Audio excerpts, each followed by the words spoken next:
Rodri, aquí es muy importante que tiene que revisarse. Ya. Equipo, debo retirarme. Tengo una cita en el Sergio con Freddy en sus cuatro paredes para tratar un tema muy importante del día a día, que es el financiamiento en el emprendimiento. Nos vemos, continúen trabajando.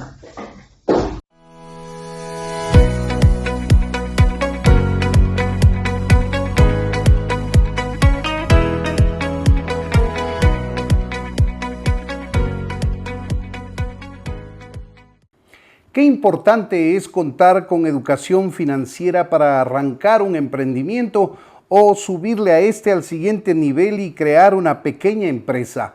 ¿Qué es esto de la educación financiera? ¿Cómo relacionarnos con las instituciones del sistema financiero? ¿Qué es un historial crediticio? ¿Cómo debemos legalizar, formalizar nuestra actividad económica dirigida a la producción de productos o de servicios? Todo eso lo vamos a ver con Germania Rodríguez. Ella es la CEO de Rodríguez Albán, una empresa consultora en temas fiscales, tributarios, contables y por supuesto de temas de educación financiera. Ella está entrando este preciso instante y vamos ahora mismo a conversar con ella. Hola Germania, ¿cómo está? Bienvenida. Mucho gusto. Buenas tardes, adelante. ¿Todo bien? ¿Qué tal el tráfico hoy? Muy relajado el tráfico. Qué bueno, sí, qué muy bueno. relajado. A pesar de la hora, pero está muy relajado. Bueno, queremos agradecerle porque estamos trabajando en este podcast, en este programa digital, mejor dicho, que busca contribuir con las personas que están emprendiendo, aquellas que tienen un emprendimiento, quieren pasar al segundo nivel. Y uno de los problemas más reiterativos que hemos visto es la falta de educación financiera. Por eso ese es el tema al que le hemos pedido nos ayude usted con sus conocimientos para, a manera de una mentoría, ir guiando a las personas que están emprendiendo, Germania. Muy amable, Freddy, gracias por la invitación. Bueno, realmente es un tema súper interesante, súper importante y que cuando comenzamos a emprender no lo tomamos en cuenta. Quizá muchas veces dicen en las universidades no nos enseñan esta parte que es de la educación financiera y realmente dentro de los nuevos currículum debería manejarse la parte de educación financiera y más aún tener mallas actualizadas. Seguro que sí. Porque desde ahí parte mucho. Vamos a ver en detalle entonces, amigos, ustedes ya conocen. Vamos en este momento a conocer el trabajo que en exteriores hizo David respecto de un negocio, de un emprendimiento que carece precisamente de esta educación financiera. Vamos a ver cómo está esto.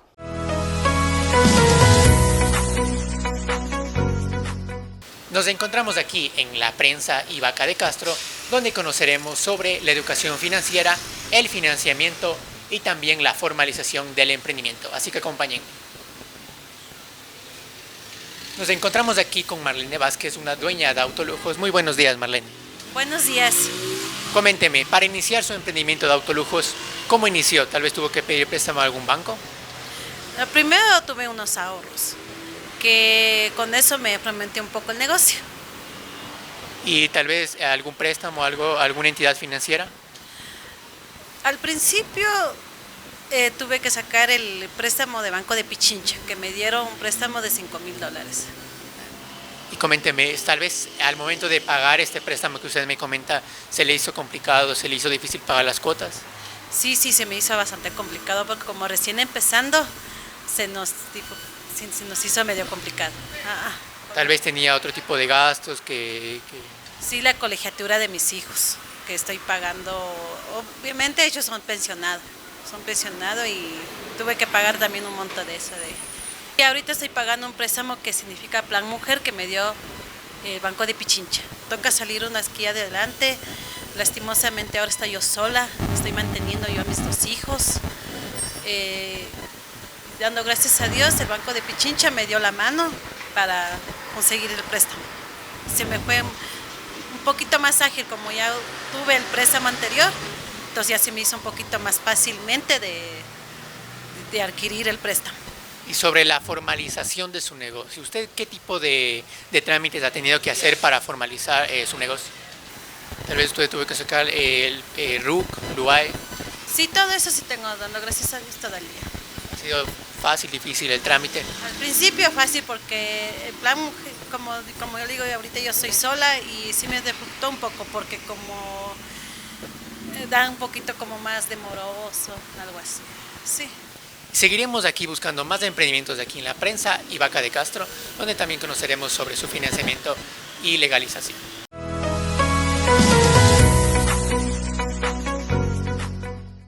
Pues bien, ya vimos cuál es el desarrollo, el desempeño de el emprendimiento de esta persona que ha iniciado su negocio hace 15 años aproximadamente. Estamos aquí con Germania Rodríguez, ella es la CEO de Rodríguez y Asociados, Rodríguez Albán. Ella es una experta en temas contables, fiscales, ofrece una serie de consultorías al respecto y ella nos va a dar el aporte necesario en lo que se relaciona a educación financiera, que es un talón de Aquiles, es una pata coja en todo el andamiaje que significa el emprendimiento. A veces no lo hacen muchas personas por desconocimiento, otras por temor, otras porque es demasiado engorroso. En fin, hay muchas causas por las que las personas no se formalizan, no se enmarcan en la ley y tampoco tienen los conocimientos adecuados como para empezar a interactuar con el sistema financiero, por ejemplo. Germania, gracias nuevamente por habernos atendido. Bienvenida a Excelsior con Freddy en sus cuatro paredes. ¿Cuál es el inicio o la parte más básica de la educación financiera que deben tener las personas que emprenden o aquellas que ya emprendiendo quieren subir al siguiente nivel, que es una pequeña empresa? Gracias, Freddy, por la invitación. Bueno, en primer lugar está la organización. Si una empresa no se organiza o una persona natural no se organiza internamente, va a ser muy difícil que pueda salir. Hay muchos empíricos, como en el caso de la exposición que lo hicieron antes, o por decirlo algo de las comidas rápidas, ¿verdad? Hay muchos que tienen la comida rápida, pero resulta que hacen muy buena comida, todo está muy buena la atención. Muy buena la atención, pero resulta que no se dieron cuenta que tenían que sacar lo más elemental, que es un RUG, por ejemplo. Entonces, claro, dicen, sí, es muy engorroso, se van al lado del... Es decir, Germania, lo que usted está sugiriendo es que aun cuando sea un negocio pequeñito, tenemos que formalizarnos. Sí. Y comenzamos obviamente con el RUG. Bueno, a nadie nos gusta pagar impuestos. A lo mejor las personas no lo hacen porque no quieren pagar impuestos también. Más bien ahí también, aparte de educación financiera, lo que falta es educación tributaria. ¿Qué significa esto? Que nunca, no necesariamente a veces tiene que pagar.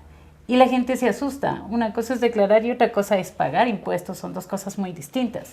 Entonces, obviamente que la gente desconoce, tiene miedo a lo que desconoce y por eso hay los graves errores. Y eso conlleva a que mucha informalidad incluso ayuda a que los demás no paguen impuestos. De acuerdo. Entonces, vamos, lo primero que se debe hacer es formalizarnos con un RUG. Esto es un trámite sencillo ante el SRI, que no es otra cosa más que el registro de la actividad económica de la persona o de la empresa frente al Estado. Nada más. Mire, ¿qué pasó en esta? O sea, ahí vamos a tener las personas naturales y las personas jurídicas. Como hay mucho desorden en esta parte, lanzaron la SAS, que muchos emprendedores dijeron, ok, voy a tener mi SAS y listo. ¿Qué es SAS? La SAS es la Sociedad Anónima Simplificada. Hacerle mi negocio, hacerle compañía, es simplificada para crearle. La creación a través de un juzgado cualquiera. No, es directamente en la superintendencia en la de compañías. Entonces yo, Germania Rodríguez, tengo mi emprendimiento y le creo una SAS. Pero creyeron que era solo crear la SAS y se olvidaron. Entonces, porque como usted dice, muchos dicen, bueno, no quiero que nadie me controle, no quiero pagar impuestos, y resulta que cuando usted ya genera un negocio, tiene obligaciones con el Estado, parte de la Constitución Política del Estado. Así y que lamentablemente no tomamos en cuenta. Perfecto, vamos, sacamos el RUG, el siguiente paso, ¿cuál es? Sería sacar los permisos municipales. Patente. Patente.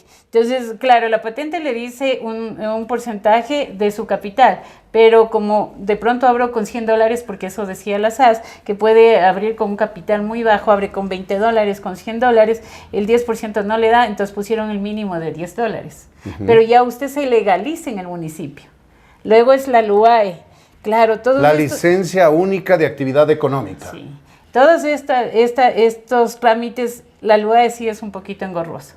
Entonces la gente dice, no, prefiero no hacer nada. Eso es ante el municipio también. Ante el municipio. De la ciudad donde esté de sede del negocio o la actividad económica de la persona. Aquí en Quito, o sea, el municipio de Quito. Y obviamente en cada cantón tiene sus propias reglas. Así es. Lamentablemente, como en todo, sacan muchas leyes.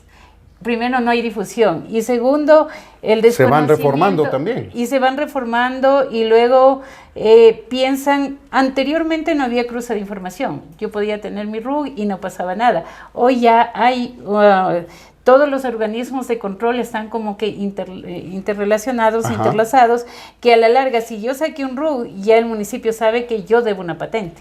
De hecho, ahora las patentes, la primera patente se está pagando al momento que se abre el RUC. RUC, patente, LUAE. ¿Qué más tenemos que hacer? Dependiendo obviamente del negocio que se ponga, tendrá pues obvio que sacar los distintos permisos, sea de salud, si es un local, el permiso de los bomberos.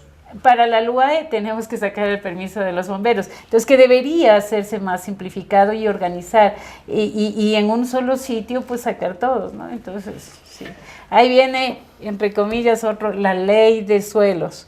El análisis de suelos. También entra... La ley de uso de suelo. La ley de uso de suelos. De acuerdo. Miren ustedes la cantidad de trámites que necesitamos hacer para legalizarnos, para formalizarnos en nuestra actividad económica, sea esta cualquiera, de cualquier naturaleza.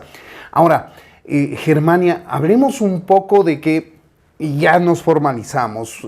Pasemos de esta página de la formalización y pensemos en lo que significa la posibilidad de que nosotros adquiramos un crédito para arrancar un negocio cuando queremos emprender. ¿Qué debemos hacer? ¿Cuál es el paso número 1? Mira, antes de tratar de sacar crédito, lo primero que tenemos que tener es la educación financiera. ¿Qué significa eso? Saber que cuando yo soy emprendedor, soy tres personas en una sola, que estamos hablando del emprendedor como tal, el inversionista porque usted pone un capital que de pronto lo hizo, ese capital lo hizo con anterioridad o tuvo una herencia, entonces es el inversionista y es el autoempleado. Porque usted pasa a ser autoempleado. Entonces, pero muchos de los negocios no contemplan estas tres personas en uno y dicen, no, yo vendo más barato, pero no hace un análisis de negocio.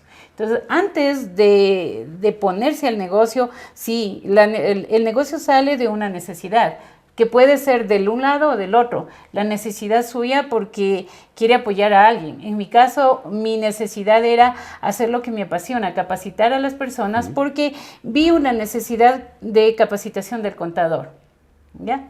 Pero ahí viene vuelta el otro lado, la mala, que lamentablemente si alguien se pone en el negocio, el otro se pone al lado y quiebran los dos negocios, que esa es una mala educación también que tenemos los ecuatorianos, ¿ok? Entonces, primerito, hacer un análisis de negocios, porque tiene una necesidad, y de la cubre una necesidad. Claro, bueno, hablemos de un presupuesto lado, entonces, ¿no? ¿Cuánto necesito yo gastar mes a mes y cuánto necesito yo vender en productos o en servicios cada mes para llegar al punto de equilibrio y tener una ventaja adicional que me permita a mí una ganancia? Exacto. Entonces, muchas de las empresas o muchos de los emprendedores solo le consideran los costos, el costo por decirle algo, de las salchipapas, cuánto me cuesta la papa, cuánto el aceite, cuánto me cuesta salchipapas, aceite, tal vez el gas. Y hasta ahí se quedó. Bueno, pero entonces, tiene una cocina, una cocineta, exacto, tiene el sitio donde vende, seguramente paga en una isla, en un local comercial. O tal vez fuera de su casa. O fuera de su casa. Pero ese espacio de fuera de su casa está pagando una renta y no lo considera. No lo considera que si de pronto, quiero que me conozcan los del sector, me abro redes sociales y alguien me hace... Hay un trabajo de por medio. Exacto, hay un trabajo de por medio que no está validado y peor aún, no está validado su tiempo. Entonces simplemente valida los costos que le sale el dinero, pero no valida los costos internos, que a veces son costos hormigas que no se ve, pero son los que más se gastan. Ok, están ahí, pero no tenemos la prolijidad ni la educación financiera, la educación fiscal, tributaria, que ahora queremos adquirirla con la ayuda de Germania Rodríguez. Ahora, vamos a ver, tenemos que tener educación financiera. Esta educación financiera parte de que uno, como ciudadano, como persona, exista en el sistema financiero. Porque si usted no tiene una cuenta de ahorros, antes funcionaban más las corrientes, ahora ya no hay mucho sentido con la digitalización de la banca, tiene que existir, tiene que haber un registro, tiene que tener usted una cuenta para que le tomen en cuenta en una institución del sistema financiero. Ahí está lo más grave. Porque el que comienza a emprender es porque de pronto se quedó sin empleo, porque de pronto ya lo tenía su actividad, pero no tiene un registro de la actividad a través de las declaraciones en el RUC. Entonces, peor aún va a acceder a un crédito. Le cierran la puerta a los bancos, totalmente, las le cooperativas. Cierran la puerta a los bancos, las cooperativas, porque la cooperativa le pide, dice, ok, tiene usted un historial crediticio, bancario. Más que historial crediticio, bueno, le ven el historial crediticio y luego dice, bueno, si es que usted tiene su RUC, tiene que tener movimiento. Y resulta que nunca hizo una declaración. Bueno, quizá no alcanzó los niveles como para pagar impuestos. Justifica? Entonces, ¿cómo justifica? Entonces, y con estos cambios de leyes que antes teníamos el RICE y ahora tenemos el RIMPE, entonces, negocio popular, emprendedor, si no se alinea, no va a tener un historial de sus ingresos. Y al no tener un historial de sus ingresos, lamentablemente no va a ser sujeto de crédito ni en la banca ni por las cooperativas. Claro, y lamentablemente cuando no existimos en el sistema financiero, no tienen un registro nuestro, nunca hemos ahorrado, nunca hemos pedido un crédito, no nos conocen en los bancos, en las cooperativas y claro, vamos a golpear la puerta. Hay instituciones que le prestan, pero ahí el interés se eleva. Sí. Estamos hablando de un crédito de alto riesgo. Claro, porque le consideran un crédito de alto riesgo, entonces es la tasa más alta. Y estamos hablando que si bien es cierto, aquí en el Ecuador el Banco Central regula las tasas, hoy estamos para el crédito de emprendedores como el 28-75%. El microcrédito. El microcrédito. Entonces, es un crédito súper alto. Por eso es que cuando se hace un análisis de negocio, a la primera puerta que se tiene que golpear es a la familia. Alguien que tiene un poquito más. Pasar el sombrero. Claro, y decir, mira, tú vas a tener esta rentabilidad en tanto tiempo. Ahí va el análisis de negocio. Tengo que saber si va a ser rentable o no va a ser rentable, pero considerando todos los ítems que entran en ese negocio. No sin dejar a un lado el sueldo suyo o porque lo está haciendo en su casa y paga una renta de la casa. Sí, pero si utiliza un cuarto, habría que dividir de todo eso. Sacar el costo. Y sacar el costo. De acuerdo. Entonces, esos costos hormigas tienen que ser también verificados. Ahora, miren ustedes la cantidad de temas que se relacionan a un emprendimiento que puede ser el más sencillo que nos podamos imaginar, pero es necesario formalizarnos y tener conocimiento básico, general, de lo que llamamos educación financiera. La posibilidad de poder golpear la puerta a las instituciones del sistema financiero. Ahora, Germania, es importante arrancar un negocio, un emprendimiento endeudándose en un banco, por ejemplo, o peor aún, si no le abren la puerta en una institución financiera, lo que acudimos aquí en términos populares es al chulco. Bueno, el chulco es gravísimo, ¿no? Porque el chulco le está cobrando como mínimo el 5% mensual, que si hablamos de los 12 meses son el 60%. Entonces prefiero pagar una tasa de interés de una cooperativa. Entonces por eso es que ahora las cooperativas se han abierto al microcrédito. Lo óptimo sería, bueno, por eso es que es recomendable, y eso no solo es aquí en el Ecuador, sino a nivel latinoamericano, recomendable, antes de salirse, yo tengo un expertise o tengo mi pasión, he visto cuál es mi objetivo de vida, entonces no, me apasiona en mi caso capacitar al microempresario, capacitar al contador, pero yo debo tener primero un colchón. Y si no he tenido el colchón, no dejar un trabajo. ¿Por qué? Por lo menos por los 6 meses. Ahora, veamos en este ejemplo que usted nos hace, el tiempo nos come, pero bueno, sí, tenemos que hacer este ejercicio. Si yo me endeudo, $5,000 de deuda, me arriendo un local chiquito que me cuesta, no sé, $200, $300 al mes, me compro sillas, mesas y me pongo una venta de comida rápida, salchipapas, hamburguesas, porque yo le muevo a la cocina. ¿Qué va a pasar en el tiempo con ese crédito? Denos una luz, porque la mayoría de gente hace esto. Claro, la mayor parte de gente hace eso y ahí es cuando viene el momento que usted no hace un análisis financiero. ¿Cuánto voy a tener de ingreso? ¿Cuánto van a ser mis costos y gastos? ¿Y cuál va a ser así? No venda, pero no pierdo, y ahí debería estar incluido incluso el retorno del dinero en el que yo me voy a endeudar. Claro, tiene que sacar un poquito del préstamo que pidió, claro, al tiempo que haya pedido. El interés. Así es. Porque hoy estamos hablando, ok, me dan el crédito y máximo me dan 2 meses de gracia, pero al tercero yo ya tengo que pagar.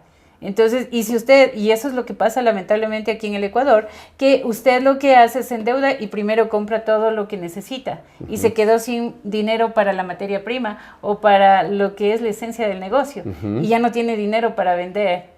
Entonces sí, tiene un hermoso local, pero no tiene la liquidez para sobrellevar el negocio. Esto es lo que generalmente pasa aquí en el Ecuador y claro, nosotros somos muy buenos emprendedores. Ya hablamos en el capítulo inicial de Excelsior que la tasa de emprendimiento llega al 36%, es la cuarta más alta a nivel mundial, la primera a nivel latinoamericano, pero emprendemos, abrimos el negocio y a la vuelta de la esquina ya empezamos a tener este tipo de problemas, Germania. Sí, ya tenemos, ¿por qué? Porque no hemos tenido una buena educación financiera.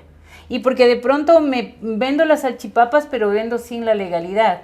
Y yo siempre les digo, y eso pasa incluso hasta en las empresas. Y tenemos el momento que nos ponemos o somos socios de una empresa, el ego a veces que nos sube, ¿no? Y van los 3 años de el ego, que si yo tengo la empresa, entonces aquí en el Ecuador es el que brinda a todos sus amigos, etcétera, etcétera.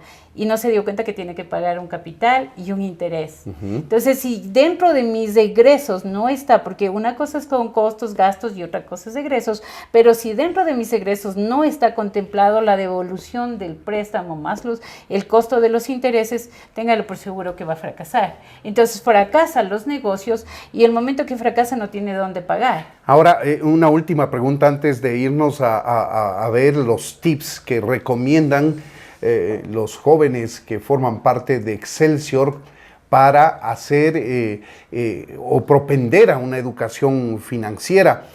Quería referirme al tema de que cuando ya se dan cuenta las personas que emprendieron, que tienen una serie de compromisos y les falta dinero, ¿cuál es la salvación? Aquí en el Ecuador es otro préstamo y ahí sí se van donde el turquero y se fregaron.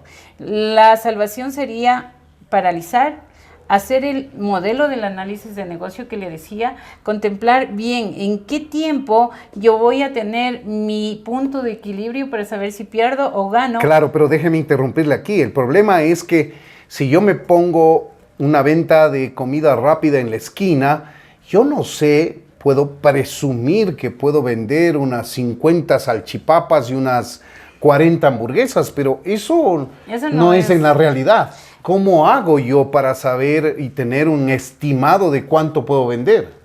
Bueno, no sé si nos da el tiempo, es que este tema es muy extenso, pero una vez estaba siguiendo la maestría y nos mandan a hacer el análisis de las papas de la María. Y yo le decía a las papas de la María, ¿cómo sabes si es que fue una buena venta o una mala venta? Entonces, no porque se acabe el producto significa que fue una buena venta. Entonces, ya decía, por el nivel de su delantal, ¿no? Entonces, que se va llenando el dinero. Se va llenando el dinero. Entonces, mire cómo empíricamente y creció, pero lamentablemente cuando se puso más sucursales, al no estar preparados, pues quebró. Entonces, las quiebras no tampoco que todo negocio tiene que quebrar. La quiebra más bien es una educación, decir, paro hasta ahí porque no es este el camino. Vuelvo nuevamente a hacer los números. Y todas las normativas que nos regulen el Ecuador sí nos ayuda de una u otra manera. Pero para arrancar, ¿qué parámetro tomo? ¿Qué volver a estimado hacer hago? cuentas. Volver a hacer cuentas y saber cuánto realmente me está costando, pero real. Y saber que el dinero, que es otro de los graves problemas en el Ecuador, en los emprendedores, tienen una misma cuenta para los gastos personales y para el negocio. Se hace plata de bolsillo. Se hace plata de bolsillo. Entonces, saber que esto es el dinero del negocio y no lo puedo Esto topar. está aparte. Y eso no se topa. Y yo les sugiero siempre, a ver, tiene una cuenta, esta cuenta es solo del negocio, esta cuenta no va a ser para nada personal suyo. Es que, ¿cómo vivo? Listo, póngase un sueldo. Bueno, sí, $500, pero si es que me cobro 500, mi negocio no arranca, entonces no es productivo. Entonces no es por ahí. Tenemos que hacer nuevamente otro análisis, a ver qué coproductos yo puedo vender. Esto es de Excelsior, amigos, con Freddy en sus 4 paredes. Germania me advirtió que el tema es bastante complejo y hay que irlo desmenuzando y nos va a tomar más de un programa, nos advirtió. Vamos a hacer un verdadero esfuerzo para comprimir todo en el tiempo que dura este programa digital, que es de 30 a 35 minutos. Vamos ahora a hacer una breve pausa. Germania, vamos a escuchar los tips preparados por Excelsior respecto de educación financiera, respecto de tema crediticio para el emprendedor.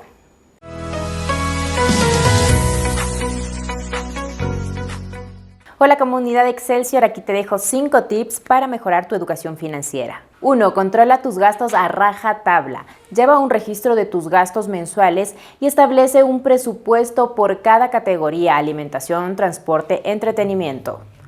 2. No gastes más de lo que ganas. Es decir, si ganas $1,000 al mes, no deberías gastar más de esa cantidad. 3. Evita el sobreendeudamiento. No acumules deudas en tarjetas de crédito sin un plan para pagarlas. 4. Establece metas financieras claras. Es decir, ahorra para un viaje o para comprar un electrodoméstico, por ejemplo. Y 5. Piensa en un plan de jubilación. Invierte en un plan de pensiones o activos que garanticen ingresos pasivos.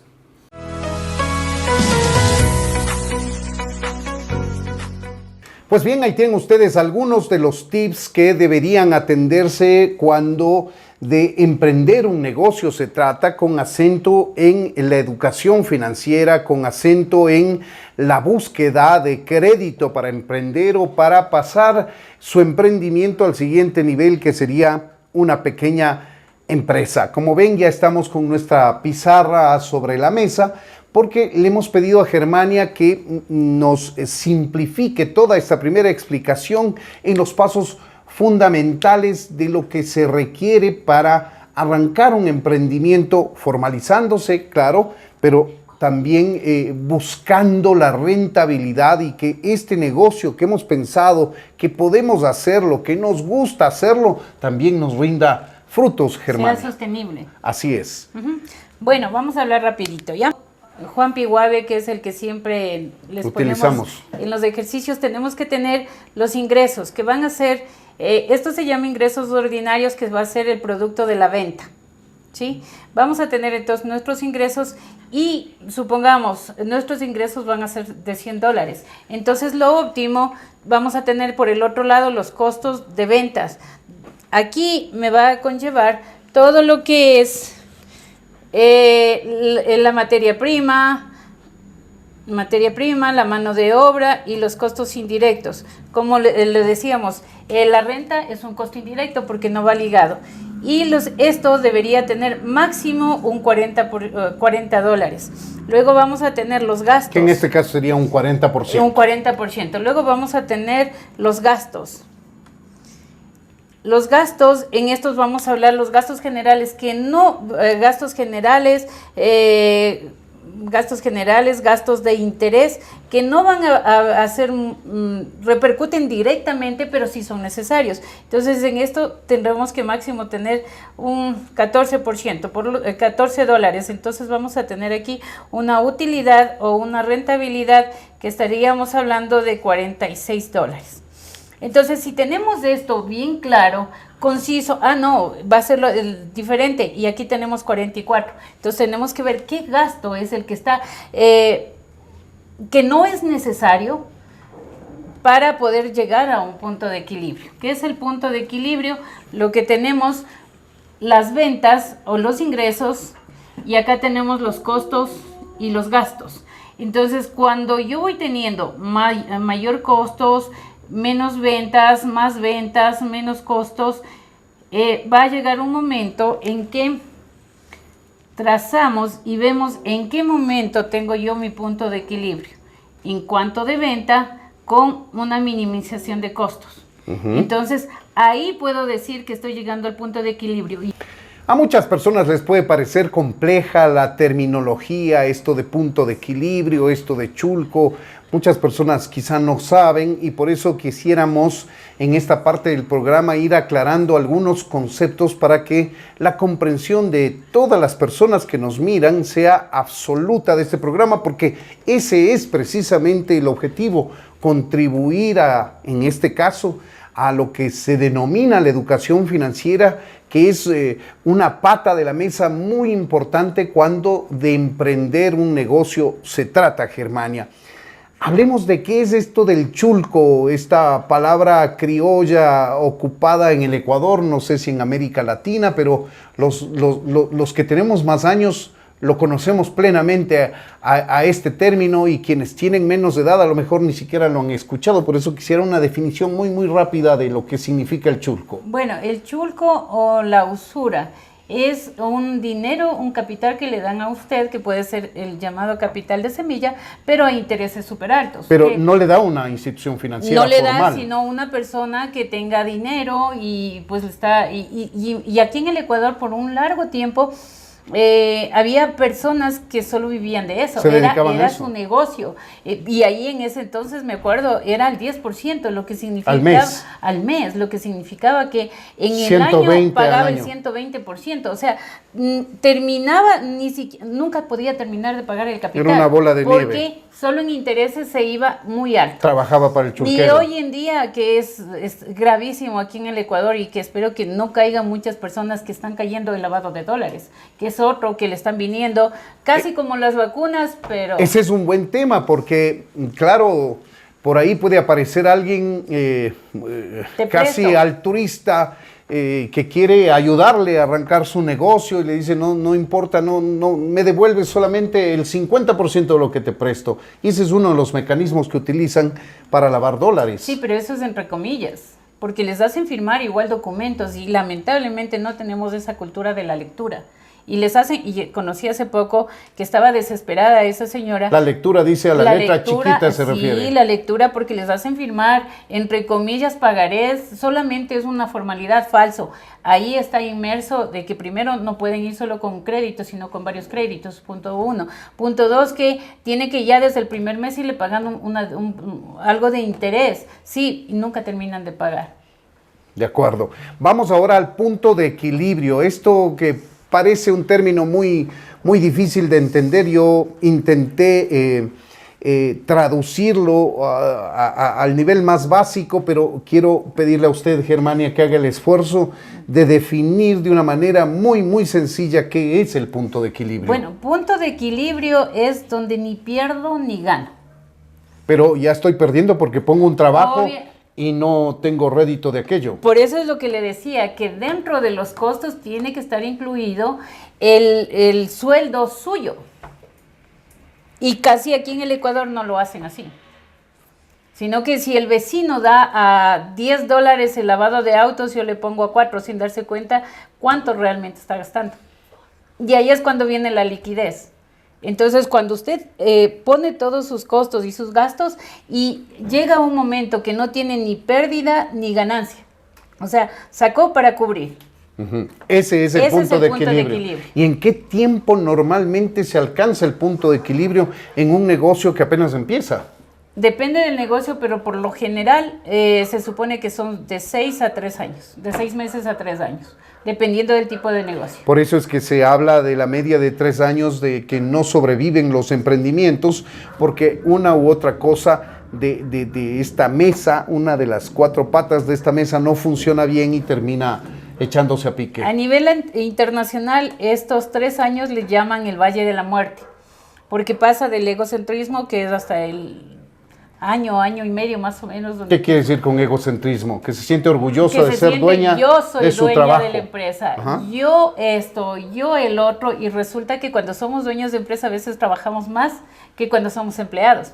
Seguro. Porque como ya en las 2 charlas anteriores ya hablaron de ese tema, muchas de las veces uno como emprendedor trabaja hasta 18 y 20 horas. Realmente es así, porque ya no es solo mi sueldo, ya es el sueldo de mis colaboradores. Así es. Entonces, si bien es cierto, el emprendimiento genera mayor rédito para más personas, pero la responsabilidad ya es en uno, porque tiene que ver primero que ahí vamos al otro lado.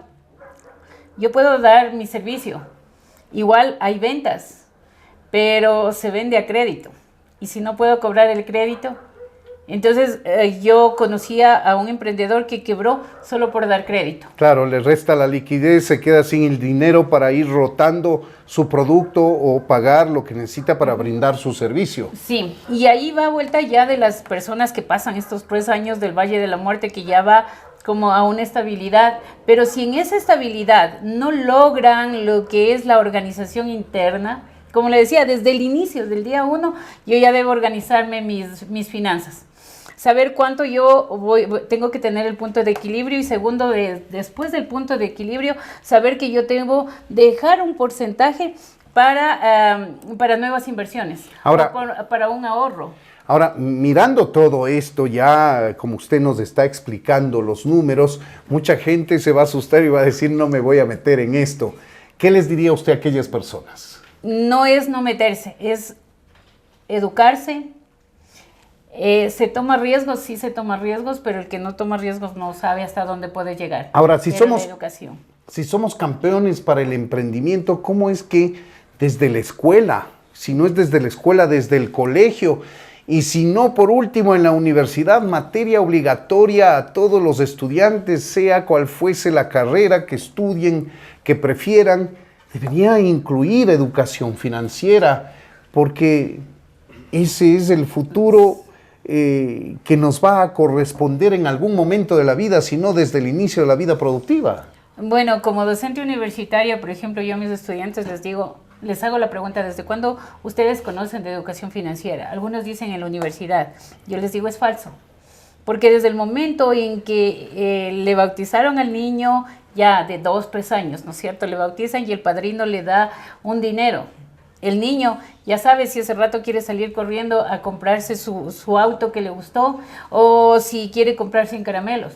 Si no comienza desde ahí, por lo menos sí empieza desde el momento que ingresa a la guardería o al jardín, porque el papá le da $1. Y ahí ya toma la decisión el niño de gastarse todo, de gastarse en golosinas, de comprarse una manzana y de ahorrar porque le gustó una patineta.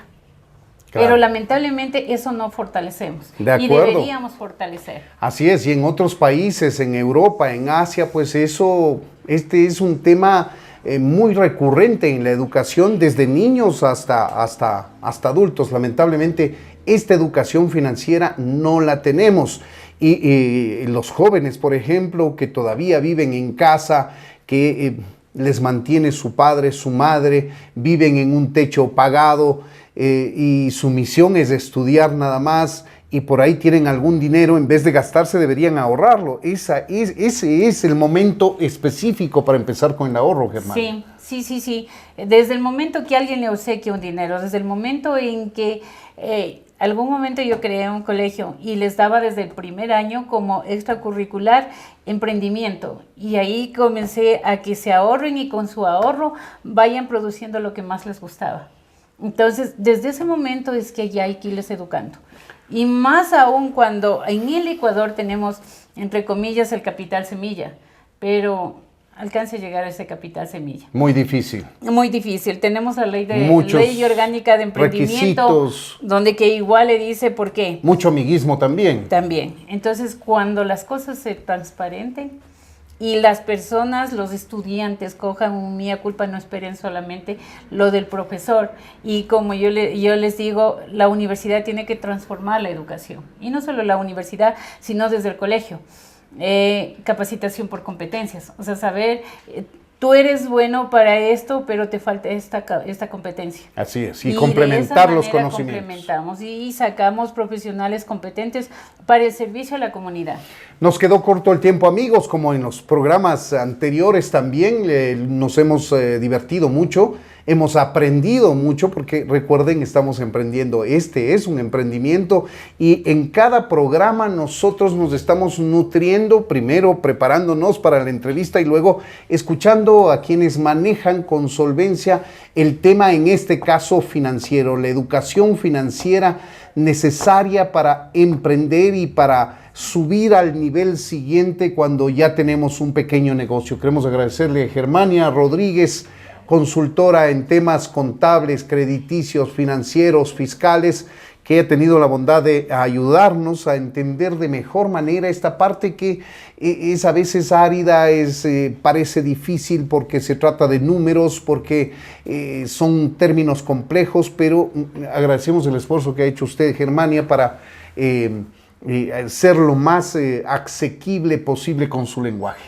Bueno, no, gracias Freddy, yo muy encantada, como le dije, una de mis pasiones mi objetivo de vida es esto de la capacitación, y si llega a más jóvenes, si llega a más emprendedores, un granito de arena de mi parte, yo muy satisfecha.